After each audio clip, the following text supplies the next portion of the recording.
अस्सलाम वालेकुम दोस्तों, learn after effects for beginners के इस लेक्चर में हम बात करेंगे शेप्स की। शेप्स क्या है? शेप्स आफ्टर इफेक्ट्स के कुछ पावरफुल टूल्स में से एक है जिसके ज़रिए आप मुख्तलिफ ग्राफिक्स आफ्टर इफेक्ट्स में रहते हुए बना सकते हैं, उन्हें एनिमेट भी कर सकते हैं और उनके ज़रिए आप मास्किंग भी कर सकते हैं। तो चलिए शुरू करते हैं।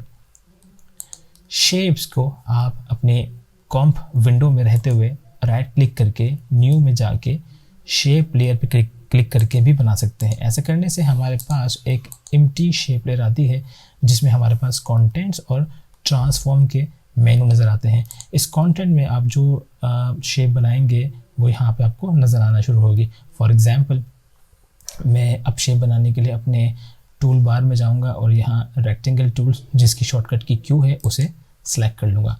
नाउ जैसे ही मैं इसे ड्रैग करूँगा तो आपने देखा कि कंटेंट्स के अंदर रेक्टेंगल बन गया।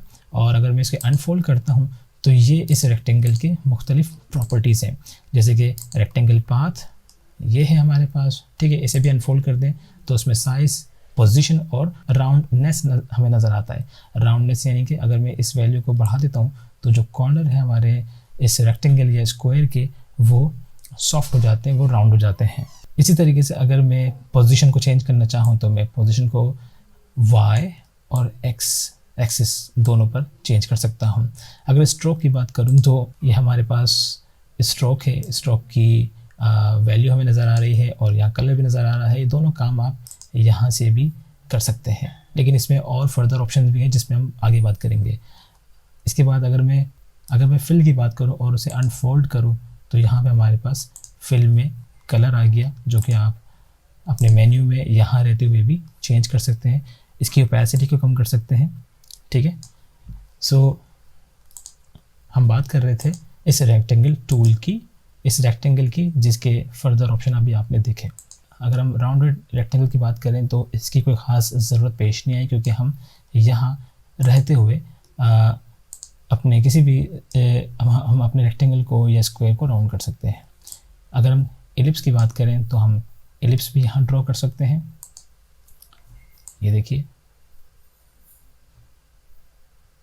ठीक है। अगर मैं शिफ्ट प्रेस कर दूं तो ये जो एलिप्स है ये एक सर्कल में कन्वर्ट हो जाएगा। इसी तरीके से अगर मुझे स्क्वायर बनाना है तो मैं शिफ्ट होल्ड करूँगा तो मैं रेक्टेंगल के बजाय एक स्क्वायर बना लूँगा। एलिप्स और रेक्टेंगल इन दोनों की प्रॉपर्टीज़ सेम है, इनमें कोई फ़र्क नहीं है। ठीक है, इसी तरीके से अब अगर मुझे पॉलीगॉन बनाना है तो मैं पॉलीगॉन भी बना लूँगा। ये एक ट्रायंगल है, अगर मैं शिफ्ट होल्ड कर लूँ तो फिर मेरा जो ट्रायंगल है वो बिल्कुल स्नैपिंग के तरीके से काम करते हुए मैं उसे बना सकता हूँ। और इसके अलावा अगर मैं अपने माउस व्हील को रन करूँ, चलाऊँ, तो फिर मैं इसके पॉइंट्स में इजाफा भी कर सकता हूँ, जैसे कि आप देख सकते हैं। ये देखिए, ठीक है।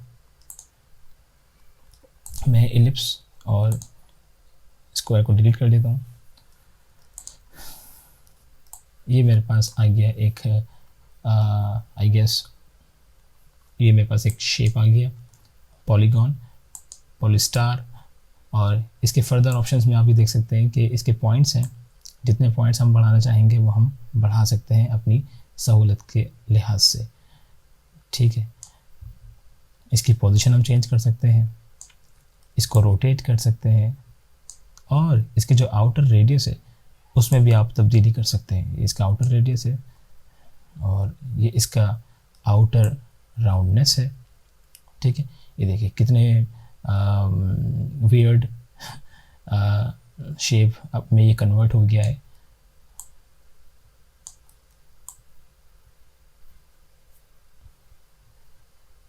और मज़े की बात यह है कि आप इन सब चीज़ों को एनिमेट भी कर सकते हैं।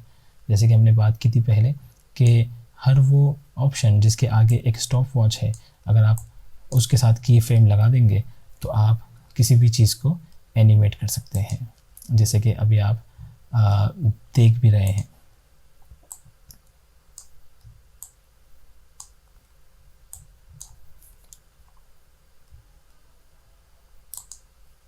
ठीक है। इसके बाद हम बात करते हैं स्ट्रोक की। अगेन आप यहाँ स्ट्रोक का कलर चेंज कर सकते हैं, इसकी जो विड्थ है उसको आप बढ़ा या कम कर सकते हैं, और अगेन ये भी इसको भी आप एनिमेट कर सकते हैं। इसके बाद हम बात करते हैं स्टार टूल की। स्टार टूल भी कमोबेश ऐसा ही है। अगेन अगर आप शिफ्ट होल्ड कर लेंगे तो फिर ये बिल्कुल एक्यूरेटली ड्रॉ होगा, और इसके ऑप्शन भी वैसे ही हैं जैसे कि अभी आपने पॉलिस्टर या पॉलीगॉन टूल के ऑप्शन देखे थे। ये देखिए, ये स्टार के ऑप्शन भी बिल्कुल वैसे ही हैं। आप इसके अंदर भी अपनी सहूलत से जो भी आपको ड्रॉ करना हो, जो भी डिज़ाइन आपको बनाना हो, वो आप इसमें बना सकते हैं। ठीक है। एक तरीका तो ये है कि आपने शेप लेयर में जाके टूल बार में जाके इन शेप्स से आपने मुख्तलिफ शेप्स बनाए, और एक तरीका ये है कि आपके पास पेन टूल है, आप इन पेन टूल की मदद से भी शेप बना सकते हैं। मैं इन दोनों लेयर को डिलीट कर देता हूँ।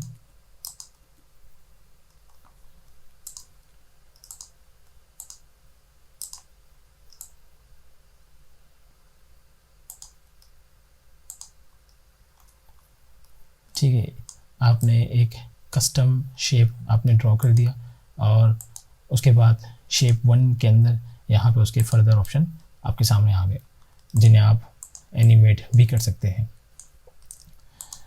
तो दोस्तों, ये है शेप लेयर, ये किस तरीके से आप मुख्तलिफ शेप ड्रॉ कर सकते हैं, बना सकते हैं। ये हमारा जो लेक्चर है ये कंटिन्यू रहेगा। हम इसी लेक्चर को कंटिन्यू करते हुए आगे जानेंगे कि इन शेप लेयर के साथ आप किस तरीके से एनिमेशन या इसमें मुख्तलिफ एक्सप्रेशंस या मुख्तलिफ ऑप्शंस लगा के इन्हें और बेहतर कर सकते हैं। Thank you so much.